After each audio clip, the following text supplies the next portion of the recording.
Dear student, we are studying about the effect of electric current. This is chapter number 4 from science part first.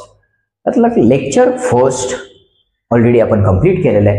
In that lecture we have studied about electric power, SI unit of electric power and Joule's law of heating also. Okay, and in this lecture we are going to study about the heating effect of electric current. Then let's start.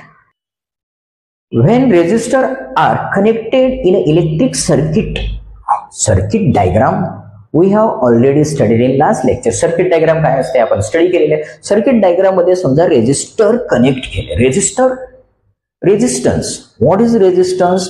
Resistance means it oppose the flow of current. Resistor जेव्हा आपण connect करतो ना तो electric flow जो असतो, electric flow त्याला oppose करतो, त्याची स्पीड कमी करतो. And we connected resistance in a electric circuit. त्याच्यामध्ये आपण रेजिस्टर जर कनेक्ट केले इलेक्ट्रिक सर्किट मध्ये काय होतं? Heat is produced in that conductor. त्या कंडक्टर मध्ये काय होतं? हीट प्रोड्यूस होते. आता हे का होतं हे आपण एक्सप्लेन करणार आहे. लुक, एक सिंपल एक्झाम्पल आहे. आपण रोडनं चाललोय, बाईक चालवतोय, रोडवरती बाईक चालवतोय, सगळीकडे खड्डे खूप खड्डे आहेत किंवा स्पीड ब्रेकर आहेत, मध्येच खड्डे आपण बाईक चालवतोय. आपला टेन्शन येतं, असा राग येतो ना, अरे काय खड्डे, कशी गाडी चालवायची, किती खड्डे. आपण जेव्हा गरम होतो, वॉर्म होतो, हीट वाढते आपल्या बॉडीची. तसंच इथं सुद्धा काय होतं? When we connected resistor in a circuit diagram. त्या सर्किट इलेक्ट्रिक सर्किट आहे त्याच्यामध्ये जर आपण रेजिस्टर कनेक्ट केलं तर काय होतं? इलेक्ट्रॉनचा जो फ्लो आहे, इलेक्ट्रॉनचा फ्लो काय होतो? त्याला प्रत्येक वेळा ऑब्स्टॅकल्स येतात. रेजिस्टरमुळे त्याला अडथळे निर्माण होतात. जसं आपल्याला खड्ड्यामुळे अडथळे निर्माण होतात गाडी चालवते वेळेस, तसंच इलेक्ट्रॉनचा जो फ्लो आहे पुढे जाता काय होतं? मध्ये रेजिस्टर आला की मग त्याला टेन्शन येणार, म्हणजे जसं स्पीड ब्रेकर लावल्यासारखा.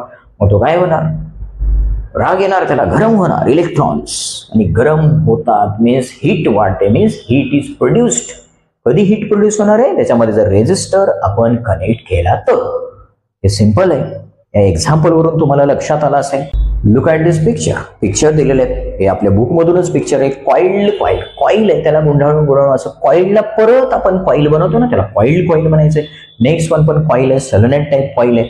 आणि थर्ड पिक्चर मध्ये तुम्हाला दिसतं कॉईल ऑफ कुकर. पहिल्या शेगडी म्हणून याचा यूज केला जायचा. अगोदर याचा यूज खूप व्हायचा, आता ते यूज कमी झालेलं आहे. आणि नेक्स्ट दिलेले जो एकदम रेड कलरचं दिसतं ना, ते आपले आयन इस्त्रीच्या आतमध्ये ते असतं. म्हणजे जेव्हा हीट प्रोड्यूस होते तो एकदम असा रेड कलरचा होतो. हीट खूप गरम होतो. इस्त्री कशी गरम होते ते गरम होणे. आणि फिफ्थ वन एक्झाम्पल तो बल्बमध्ये सुद्धा हेच ऍप्लिकेशन यूज केलं जातं हीटिंग इफेक्टचं. हे एवढेच एक्झाम्पल नाहीये.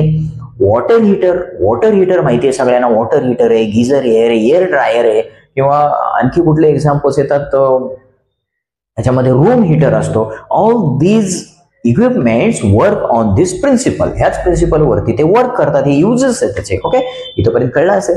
नेक्स्ट ह्याच्यामध्ये जर आपण बघितलं, याच्यामध्ये electric conductor having higher resistivity असा यूज केला जातो. ज्या कंडक्टरमध्ये हायर रेझिस्टिव्हिटी आहे असा कंडक्टर यूज केल्यानंतर हीट जास्त प्रोड्यूस होते. मग त्याच्यासाठी एक अलॉय आहे. Which type of alloy? Nichrome टाईपचा अलॉय. त्या अलॉयचा यूज केला जातो हीटरमध्ये यूज केला जातो. जसं वॉटर हीटर आहे किंवा शेगडी आहे अशा टाईपमध्ये ह्याचा यूज केला जातो. कॉईलमध्ये निक्रोमचा यूज केला जातो. हे लक्षात ठेवायचे. ऑब्जेक्टिव्ह मध्ये क्वेश्चन येऊ शकतो. Nichrome is use in a electric heater cooker. याच्यामध्ये ह्याचा यूज केला जातो. याच्यामध्ये हायर रेझिस्टिव्हिटी आहे, त्याचा यूज केला जातो. जो कुकर दिसतं, मी जे शेगडी बोललेले ना, असं झिकझॅक मध्ये ती कॉईल गुंडाळलेली असते आणि त्याच्यामध्ये ह्याचा यूज केला जातो. पूर्ण असा रेड होतो तो खूप असा, म्हणजे हीट खूप प्रोड्यूस होते त्याच्यामध्ये. ओके, एक्झाम्पल आहे. आणि नेक्स्ट पिक्चर मध्ये दिसतं तुम्हाला बल्ब. आपला जो बल्ब आहे, रेग्युलर मध्ये बल्ब आहे, असा बल्ब आहे. हा बल्ब. आता या याच्या बल्बमध्ये जी कॉईल असते, आता इथे कॉईल इथे दिसत असेल तुम्हाला, छोटीशी कॉईल इथून इथपर्यंत वळेल, दॅट इज अ टंगस्टन. ते टंगस्टनची कॉईल असेल. जी कॉईल जी आहे ना ती टंगस्टनची असते. मग टंगस्टन हायर रेझिस्टिव्हिटी आहे त्याच्यामध्ये, म्हणून अशा बल्बमध्ये टंगस्टन यूज केला जातो. आणि आतमध्ये जे एम्प्टी स्पेस आहे, अशा एम्प्टी स्पेसमध्ये नायट्रोजन गॅस तरी यूज केला जातो किंवा डायरेक्ट व्हॅक्यूम म्हणजे पूर्ण मधली एअर काढून टाकली जाते किंवा नायट्रोजन गॅस त्याच्यामध्ये बसवलेला असतो. ओके, डायग्राम मध्ये तुम्हाला सगळं दिसतं. बल्ब काय आहे, बल्बची डायग्राम इथे दिलेली आहे. हा सुद्धा कशावरती वर्क करणार आहे, याच्यामध्ये टंगस्टनची वायर असते. टंगस्टन ते टेम्परेचर एवढं त्याच्यामध्ये हीट वाढणार आहे अप टू 3400 डिग्री सेल्सिअस पर्यंत हीट इन्क्रीज होते. And then light also emits from that coil. त्याच्यामध्ये छोटीशी कॉईल, खूप छोटी कॉईल आहे, दिसणार नाहीये तुम्हाला. याच्यामध्ये छोटीशी कॉईल असते. त्या कॉईलमध्ये हीट वाढणार आहे due to resistivity, higher resistivity. Means tungsten is use in electric bulb. Objective मध्ये जर आला टंगस्टन यूज केला जातो असं लिहायचे. Tungsten is use in electric bulb. तो किती त्याची हीट वाढणार आहे, up to near about 3400 degree Celsius इथपर्यंत हीट वाढणार आणि ते बल्ब ऑन होणार, लाईट इमिट्स करणार. म्हणजे आपल्याला असा लाईट दिसते, प्रकाश पडतो. ओके, कळतं इथपर्यंत? क्लिअर आहे, सिंपल आहे. Okay, next one. Several time we hear or read about building catching fire. कुठेतरी एका बिल्डिंगला आग लागली असं आपण ऐकतो, किंवा एनी क्लोथ इंडस्ट्री आग लागली.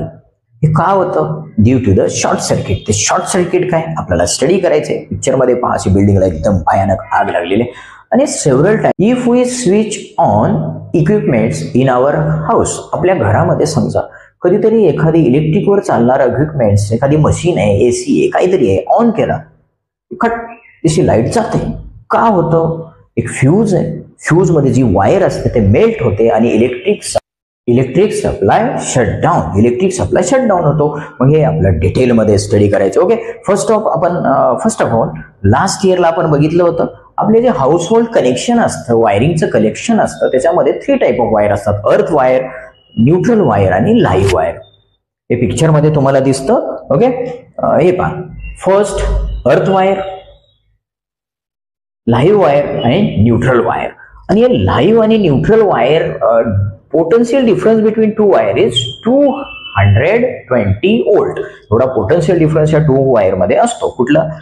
लाईव्ह अँड न्यूट्रल वायर मध्ये. म्हणजे एकामध्ये लाईट नसते, न्यूट्रल वायर मध्ये लाईट नसतं. लाईव्ह वायर मध्ये तुम्ही जर टेस्टर घेऊन चेक केला तर लाईव्ह वायर मध्येच आपल्याला लाईट लागेल, न्यूट्रल वायर मध्ये लाईट लागत नाही.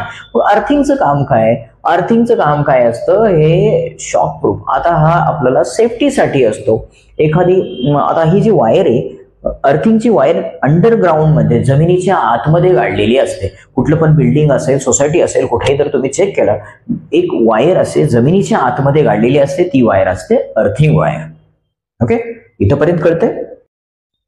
आता पहा, व्हेनेवर आता आपला इक्विपमेंट्स आहे त्याच्यामध्ये काहीतरी डॅमेज आहे, किंवा जी वायर आपण यूज केलेली 2 type of wire, for example अशी वायर आहे आपल्याकडे, 2 टोक, एक लाईव्ह आणि एक न्यूट्रल वायर असते. आता कुठले पण इक्विपमेंट्स आपण जेव्हा यूज करतो, ह्याच्यावरचं जे इन्सुलेटर आहे, वरची जी कव्हरिंग असते ना, रेड कलर येलो कलर दिसते, कव्हरिंग निघाली असेल आणि तो कुठेतरी टच होत असेल, किंवा हे 2 वायर एकमेकाच्या कॉन्टॅक्टमध्ये येत असतील, असा कॉन्टॅक्ट होत असेल, एकमेका जवळ आल्यानंतर काय होतं? शॉर्ट सर्किट होतं. शॉर्ट सर्किट झाल्यामुळे काय होतं? Lot of heat is produced in that equipment. त्या इक्विपमेंटमध्ये खूप हीट प्रोड्यूस होते आणि त्याच्या जवळपास समजा कुठेतरी क्लोथ्स असेल, वूड असेल, काहीतरी असे इन्फ्लामेबल सबस्टन्स असतील, लगेच काय करतात? Catch fire. मग ते लगेच आग लागते. आग लागल्यानंतर मग हळूहळू पूर्ण बिल्डिंगला आग लागल्याला काहीच वेळ लागत नाही. त्यामुळं वेळोवेळी आपण हे चेक केलं पाहिजे, कुठं कट आहे का, कुठं काही कॉन्टॅक्ट येतं का. आणि ह्याच्यासाठी सुद्धा आपल्याकडे अर्थिंग वायर जॉईंट केली जाते. आपलं फ्रीज आहे किंवा टीव्ही आहे, लॅपटॉप आहे, बऱ्याच वेळा शॉक लागतं. मग अर्थिंग वायर जर कनेक्ट असेल तर असं होत नाही, शॉक लागत नाही. ओके, त्याच्यामुळे ही अर्थिंग वायर बसवलेली असते. फ्यू रिझन्स तुम्हाला याच्यावरती येऊ शकतो. क्लिअर आहे इथपर्यंत? ओके, आता नेक्स्ट वन आपण याच्यामध्ये बघितलेले फ्यूज वायर. आता फ्यूजचं काय? आपण फ्यूजचा यूज काय असतं? समजा आपण घरामध्ये ऍट अ टाइम, एकाच टाइमला फ्रीज लावला, कूलर लावला, एसी लावला, टीव्ही लावला, लॅपटॉप, सगळे इक्विपमेंट्स ऍट अ टाइम लावले. लोड येतो, इलेक्ट्रिक सप्लायवरती लोड येतो. लोड आल्यानंतर हे फ्यूज जे आहे, फ्यूजच्या आतमध्ये जे वायर कनेक्ट दिसते, ती वायर जी आहे ती काय होणार? मेल्ट होणार. मेल्ट झाल्यामुळं इलेक्ट्रिक सप्लाय शटडाऊन होतो. हे आपण आत्ताच बघितलेले. का होतो? Due to the overloading. का होणार आहे? जेव्हा ओव्हरलोड येतं, त्याच्यावरती ओव्हरलोडिंग होतं, at that time that wire melt. ती वायर मेल्ट होणार, मग इलेक्ट्रिक सप्लाय ऑटोमॅटिकली शटडाऊन होतो. क्लिअर आहे? कळतं? हे असं शॉर्ट सर्किट आणि फ्यूज वायर दोन्ही मधलं कळलं असेल तुम्हाला. शॉर्ट सर्किट कधी होणार, दोन वायर एकमेकाच्या कॉन्टॅक्टमध्ये येणार, हीट प्रोड्यूस होणार, किंवा आजूबाजूला काही ऑब्जेक्ट असते ते हीट जस्ट प्रोड्यूस झाली तर आजूबाजूच्या ऑब्जेक्टला ते काय होणार, कॅच करणार, मग ते आग लागणार. मग अशा टाइममध्ये हे बिल्डिंग मध्ये आग लागते हे असे आपण जेव्हा ऐकतो ना तेव्हा ही कन्सेप्ट होते. आणि फ्यूज वायरचं असं आहे, कधी आपण घरामध्ये इक्विपमेंट्स लावले एकदम लाईट गेली, अरे लाईट गेली का जाते, ओव्हरलोडिंग झालं तर मग लाईट आपल्या घरामधलं इलेक्ट्रिक सप्लाय तो शटडाऊन होतो. क्लिअर आहे, कळतं इथंपर्यंत. तर सम पिक्चर्स ऑफ फ्यूजेस, आता इथं फ्यूज दिलेले, फ्यूजेसचे काही पिक्चर आहे. अगोदरच्या टाइममध्ये हे असे फ्यूजेस आहेत, आता नवीन नवीन टाईपचे फ्यूज आलेले. काही ग्लास टाईप फ्यूज दिसतात, असा सर्कल गोल थोडासा सिलेंडरिकल टाईप, ते आपले 2 व्हीलर 4 व्हीलर अशा टाईपमध्ये यूज केल्या जातात. आणि next one new type of fuses. आता लास्ट डायग्राम जे दिसते तुम्हाला, हे जे आहेत ना, हे आता करंटली याचा यूज झालेले. आपल्या घरामध्ये समजा ओव्हरलोड जर झाला, ऑटोमॅटिक तो जो स्विच आहे तो शट खाली येतो, टॉप लाईट बंद होते. कळलं, सिंपल आहे. ही जी डायग्राम दिलेली तुमच्या बुकमधलीच डायग्राम आहे. ऑटोमॅटिक तो बटन आहे असे असल्याने खाली येतात लाईट स्टॉप होते. कळते, क्लिअर आहे, सिंपल आहे, खूप सिंपल आहे. आणि या लेसनवर गिव्ह रिझन हे जे आज टॉपिक बघितले त्याच्यावरती गिव्ह रिझन सुद्धा येऊ शकतो. किंवा ऑब्जेक्टिव्ह मध्ये ते किती पोटेन्शियल डिफरन्स असतं लाईव्ह वायर आणि न्यूट्रल वायर हे सुद्धा विचारण्याचे चान्सेस आहेत. आणखी याच्यामध्ये इम्पॉर्टंट म्हणजे अर्थिंग वायरचं काय, म्हणजे यूज काय, किंवा फ्यूजचं काय.